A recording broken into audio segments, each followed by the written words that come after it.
Undecided swing new poll numbers. Armenia's parliamentary elections take shape. Armenian Election Study poll by Nursis Kopalyan and Rafael Oganessian, published on February 26, 2026 on EVN Report. As Armenia prepares for the June 7, 2026 parliamentary elections, the first wave of newly released voter behavior survey by EVN Report, conducted by the Armenian Election Study, ARM-ES, highlights the nuanced preferences of the electorate, casting Armenian society as cautiously optimistic on security and the economy, while generally ambivalent about their vote preference of which party should lead the country. The first survey of its kind to be produced in Armenia, with 3 more waves of polling to be conducted until the elections, the results provide disaggregated data on non-committed voters, generally referred to as undecided voters. Considering the important role that non-committed voters played in the 2021 parliamentary elections, this survey offers a methodologically sophisticated modeling of non-committed voters, discerning both their policy preferences and the political party that their potential vote leans towards. The overall results demonstrate that Civic Contract, led by Prime Minister Nikol Pashinyan, would win the plurality of the votes if the elections were held now, but pending on voter turnout, may fall short of securing a single-party government. The main opposition in the current parliament, the Armenia Alliance led by former President Robert Kochar-Yan, is overtaken in the poll as the runner-up by the newly formed Strong Armenia Party, led by Narek Karapetyan. While Civic Contract enjoys a substantive lead in comparison to the other parties in the electoral landscape, it remains the only pro-Western, pro-Velvet party that is above the threshold to enter parliament. Substantively, the results demonstrate that Armenia's democratic opposition and possible coalition partners to Civic Contract are absent from the electoral domain as electorally viable political parties. The polling results indicate 5 important developments. 1. Prime Minister Pashinyan's job approval is underwater, but he is performing fairly well with non-committed voters. 2. Strong Armenia has been absorbing the Armenian Alliance votes, as it is mostly consolidating the electorate that voted for Robert Kocharayan in 2021. 3. Majority of Armenian voters consider Armenia's security situation to have improved, with non-committed voters displaying higher marks on the improved security environment. 4. Armenian society remains positive on the future economic trajectory of the country, while displaying reservations on the state of economy for the previous 12 months. And 5. Regardless of vote intention, majority of Armenians think that Civic Contract will win majority. Methodology and design. The methodological approach to this first wave of polling was primarily based on the American National Election Studies, ANES, specifically the ANES 2020 Time Series study, widely regarded as the gold standard of political behavior surveys. ANES is a pre- and post-electoral survey that is administered using a mixed-mode design, telephone plus internet. In most aspects, ARM-ES aimed to resemble its American counterpart. Both ARM-ES and ANES rely on a combination of panel and fresh sample design, and both are nationally representative. Minor differences include: 1. The use of mixed mode by ANES and telephone mode by ARM-ES, and 2. A pre- and post-electoral aspect by ANES, while ARM-ES is strictly pre-electoral. The first wave of the pre-election survey commenced on December 11, 2025. The telephone survey relied on a random digit dialing technique and sampled respondents in accordance with the population size and regional distribution of registered voters. Each question was theoretically grounded to understand the electoral preferences of the Armenian voter through a sociological and socio-psychological lens. The survey consisted of the following sections: 1. Direction of the country and positional issues. 2. Partisanship. 3. Election and candidate evaluation. 4. Socio-demographic and socio-economic indicators. 5. Citizen forecasting. Respondents were asked a total of 23 questions, with 14 questions related to the upcoming elections. The survey also asked questions related to the respondents' socio-economic and socio-demographic characteristics. The survey concluded on February 22, 2026, with a sample size of 820 respondents. At the 95% confidence level, the margin of error is 3.4%. Results. The job approval ratings of the Prime Minister produced 3 interesting results.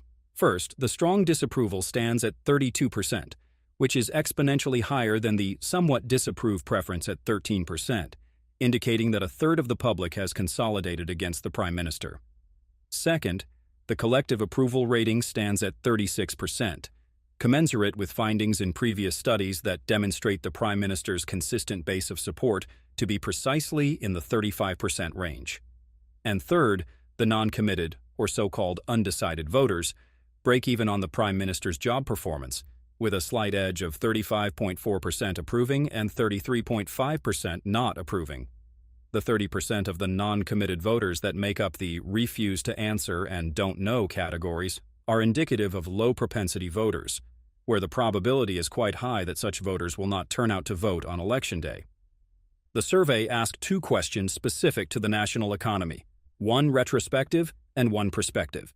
The retrospective question asked respondents how do they qualify the current state of the economy when compared to the previous year, while the prospective question asked what their expectations are 1 year from the present. On the retrospective question, 23.2% of respondents, by a very slight margin, noted the economy was better now than it was a year ago, while 22.9% said it was much worse. Collectively, 32% held the economy had improved, 19% noted that the economy had stayed the same, and 37.9% perceived the economy as having worsened. The more nuanced observation here is the 19% who did not respond in the negative, but neither did they respond in the positive, which poses the question, is this 19% content that things have not gotten worse or are not content with things staying the same? If the trend is towards the former, then the non-negative perception of the economy stands near 50%. But if it's the latter, this means that this 19% will have expectations of the government to perform much better in the economic domain. To better understand how these expectations can be qualified, the responses to the prospective question offer insight. When asked, in your opinion, a year from now, what will be the state of Armenia's economy, nearly 28% responded they did not know, which is both expected and not uncommon in prospective sociotropic questions. But 21% noted the economy will be better, with 17% thinking it will be much worse. Collectively, 35.3% were of the opinion that the economy will be better in a year, while 23.2% believed it will get worse. In comparative terms, the negative perception declined from 37.9% to 23.2%, while the positive perception increased from 32% to 35.3%. Only 10.7% thought the economy will stay the same a year from the present, an 8% decrease from the retrospective response. But the most telling is the increase in uncertainty, as the don't know response increased from 7.3% to 27.9%. In sum, the trajectory suggests a growing level of cautious optimism, with big portions of those who held negative perceptions transitioning to a more moderate, uncertain opinion. Respondents were asked to gauge the direction in which the country was heading, with 37.9% stating that the country was headed in the wrong direction, 34.9% responding that it was heading in the right direction, and 26.5% being undecided or non-committed. The distribution of the non-committed voters was similar to the distribution of the overall sample, as 29.2% of such voters deemed the country to be moving in the wrong direction, while 25.9% viewed it as moving in the right direction. The roughly 26% of the positive direction vote clearly demonstrate these non-committed voters leaning towards the incumbent government, while the distribution of the negative response among the numerous parties remains unclear. Given the large percentage of non-committed respondents in our 2021 pre-election survey, we anticipated a similar pattern for this wave. To avoid conceptualizing the non-committed electorate as a black box, we constructed a series of positional questions and employed respondents' answers as a heuristic instrument to classify and predict their prospective vote choice. Positional questions are used in developing countries, particularly in the Afrobarometer, to deduce electoral behavior. In this wave, we asked questions to qualify citizen perceptions on justice and accountability, Armenia's security situation, and the Trump Road for International Peace and Prosperity project. Respondents were presented 2 varying policy positions, with one position aligning with the incumbent government and the other with the opposition. The first question item asked respondents to specify their position on the following questions. The current government has or has not undertaken sufficient work to hold previous government officials responsible for illicit activities. A healthy majority of respondents, 57.4%, held the position that the current government, in the domain of justice and culpability, has not done a sufficient job of holding officials of previous governments accountable for abuse of power, corruption, and other such illegal behavior. This response indicates broad public support for more comprehensive prosecutorial actions by the government in holding the political elite of the previous regimes accountable for perceived illicit activities. The demand for accountability also remains robust with non-committed voters, as 51.5% of so-called undecided voters believe that the current government has not done a sufficient job in bringing to justice officials from previous governments, while 21.2% is of the belief that the government's approach has been sufficient, and deductively speaking, prosecutorial actions against previous regime officials should cease. The second question item asked citizens to disclose one of two positions on the following question. Has the security situation in Armenia improved or not improved when compared to 1 year ago? A majority of citizens responded in the positive, viewing Armenia's security environment to have improved when compared to the state of the country's security landscape at the beginning of 2025. From an analytical perspective, the developments after the August 8, 2025 Washington Accords, the absence of shootings or internecine violence on the border since and prior, and the diminishing probability of war due to these and other factors, appear to have altered the public's perception of Armenia's security environment. The results simply demonstrate that the majority of the Armenian public feels Armenia is a safer and more secure country when compared to 12 months ago. The disaggregated results of the security question among non-committed voters also demonstrates majority approval in the collective improvement of the country's security environment. 50.7% of so-called undecided voters hold the position that the security situation has improved, while 36.9% hold the position that the security environment has not improved. The trend among non-committed voters demonstrates deeper approval of the current government's handling of the security landscape, as the non-improvement vote decreases when compared to the overall sample size. The third positional question asked respondents what their opinion is of TRIP, with the two positional statements being framed as follows. TRIP is beneficial to Armenia because it will bring economic growth and stability, or TRIP is not beneficial to Armenia because it will not bring economic growth or stability? Plurality of respondents view TRIP as being beneficial to Armenia, while 34.4% do not view that TRIP will bring economic benefits or stabilize Armenia's geopolitical situation. Approximately 24% of respondents did not have a response, indicating either partial or very little knowledge of TRIP or what it entails. The distribution of these numbers also hold constant with non-committed voters as displayed below, as 37.2% of undecideds consider TRIP to be beneficial for Armenia, while 29.2% do not.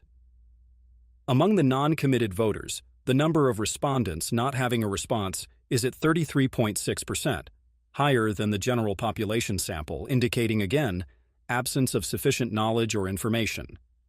To gauge both voter turnout and vote intention, respondents were asked if they would be voting for the June 7th parliamentary elections, and if so, which party or alliance they would vote for.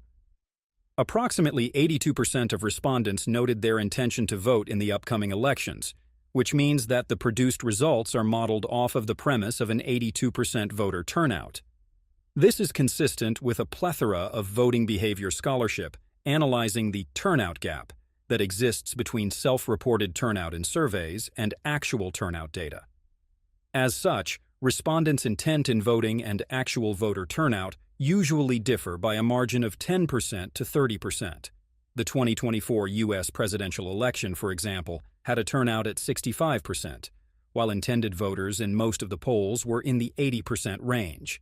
In Armenia's case, in the 2021 Armenian parliamentary elections, voter turnout was at 49.31%. The higher turnout percentile in the model allows for a more rigorous and conservative estimate of front-runner or dominant party results. The lower the turnout rate, the higher the electoral performance of the dominant party, and as such, A higher turnout rate in the model allows for a more cautious estimation of dominant party performance. Thus, if the model was gauging voter turnout at 70%, the dominant party's performance would be stronger, or at 60%, it would be even more stronger, so on and so forth.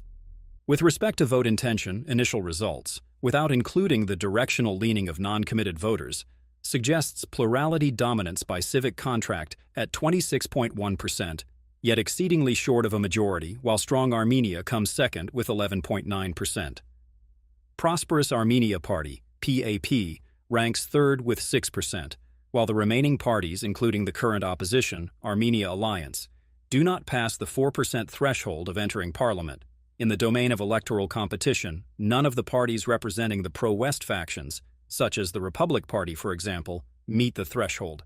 Similarly, the Armenia Alliance, which received 21% of the votes in the 2021 elections and has absorbed the opposition landscape, has bled most of its votes to the Strong Armenia Party, an ideologically similar pro-Russia, anti-Velvet Revolution party. The Armenia Alliance also appears to have leaked votes to the PAP, led by Robert Kochuryan's ally Gagik Tsarukian. Collectively, the so-called anti-Pashinyan vote has consolidated within Strong Armenia and PAP, respectively. When compared to the Armenia Alliance's 2021 election results, the numbers from this poll suggest distributive commensurability: 11.9% Strong Armenia, 6% Prosperous Armenia Party, and 3.3% Armenia Alliance, with a total of 21.2%.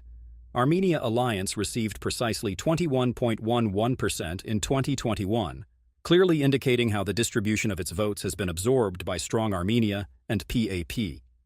The most important result in the vote intention category, however, is the 18.9% that responded, "don't know," and the 17.8% that responded, "refuse to answer." These two categories, collectively, make up the non-committed in the Armenian electorate, which stands at 36.7%. The distribution of these votes, in essence, will determine the outcome of the elections, as was the case in the 2021 parliamentary elections. By discerning the directional leaning of the non-committed undecided voter, this survey, for the first time, introduces insights and results on the likelihood of how non-committed undecideds will vote. This was produced through our application of an empirically grounded technique called additive index modeling. This approach is common in voting behavior studies, particularly among scholars who seek to analyze the political sophistication of the electorate. In our case, we created a 0 to 3 additive scale based on responses to the 3 positional items to denote the proximity of the respondents' policy positions to the Prime Minister. A score of 3 indicates the highest level of issue proximity, while a score of 0 indicates the lowest. If we posit that the Armenian electorate is gradually casting their ballot based on issues, preliminary results from our first wave provides evidence of this, then our additive index can provide predictability into their vote calculus. The results demonstrate that 32% of non-committed voters are more likely to vote for civil contract, while 14% are most likely to vote for the incumbent party. The directional likelihood of this category of non-committed voters voting for the current government remains statistically significant, and as such, robust. Collectively, 46.3% of the non-committed in the electorate will be more likely or most likely to vote for the Prime Minister's party. Proportionally, 46.3% of non-committed voters make up 14.5% of total voters, demonstrating the extreme importance of how such voters directionally lean and the extent to which this increases the incumbent party vote. On the other hand, 43.2% of non-committed voters are less likely to vote for civil contract, but this does not indicate that they are categorically unlikely. However, in the domain of probability, the likelihood scaling threshold is specific to more likely or most likely voters, and our model sought caution in not qualifying any portion of less likely voters as leaning toward the incumbent party. 10.5% of non-committed voters are least likely to vote for civic contract, making up the category of undecided voters that will categorically refrain from casting their ballots for the incumbent. The findings from the additive index allow for predictive vote intention modeling, demonstrating what the vote for civil contract will look like at the 82% turnout rate, with 36.6% of non-committed voters most or more likely to vote for them. With a conservative estimate of only the most likely non-committed voters intending to vote for civil contract, the incumbent party's vote share increases to 30.1%. With the total number of most likely and more likely non-committed voters intending to vote for civil contract, the incumbent party's vote share increases to 40.5%.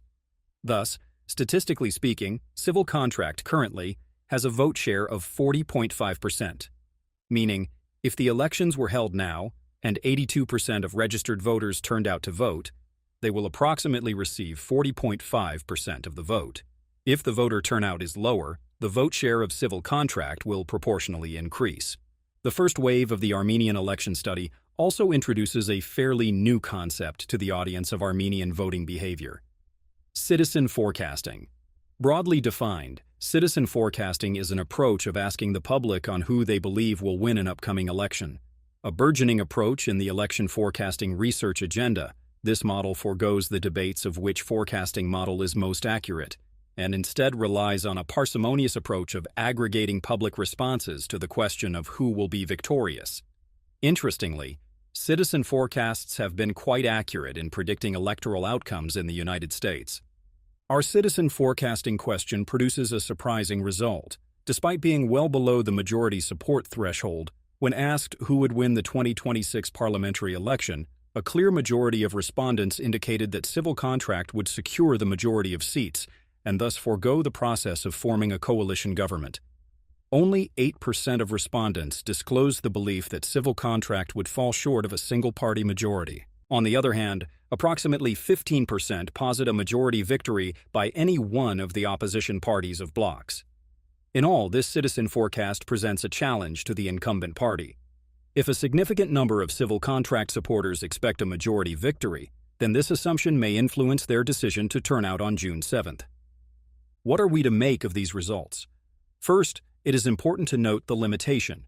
Surveys are a snapshot in time, and the fact that the first wave was largely conducted at least 120 days prior to the election should caution many on reaching broad conclusions about electoral results on the night of June 7th. As the country shifts toward campaign season and the public is increasingly primed with political information, external validity will naturally increase. Second, with such a large percentage of non-committed respondents, including positional items, can provide researchers with the ability to better understand how they would lean come election day. Future polls should not simply take this statistic as a given, and instead implement proxies to better understand the political behavior of the Armenian voter. Finally, some of our results present a divided electorate. The country's next caretaker should pay close attention to this phenomenon and address polarization throughout their tenure. Through much of post-Soviet Armenia, the electorate has largely been anti-incumbent, and the country did not experience the political polarizations of the West. Interestingly, despite the heightened polarization in the United States in the lead-up to the 2024 presidential elections, nearly 7 out of 10 Americans stated the country was headed in the wrong direction. The result was a sweep of battleground states by President Trump. Our results note 4 out of 10 respondents who stated the country is going in the wrong direction, a more cautiously optimistic perspective when compared to the U.S. outcome. That being said, two-party presidential electoral systems are obviously different from proportional parliamentary systems, and the directional leaning of non-committed voters remains more acute in affecting the balance of outcome in parliamentary systems. Nonetheless, polarization remains an acute problem for the Armenian electorate, which limits the cogent development of a healthy political system, institutionalized political parties, and public debate on salient issues.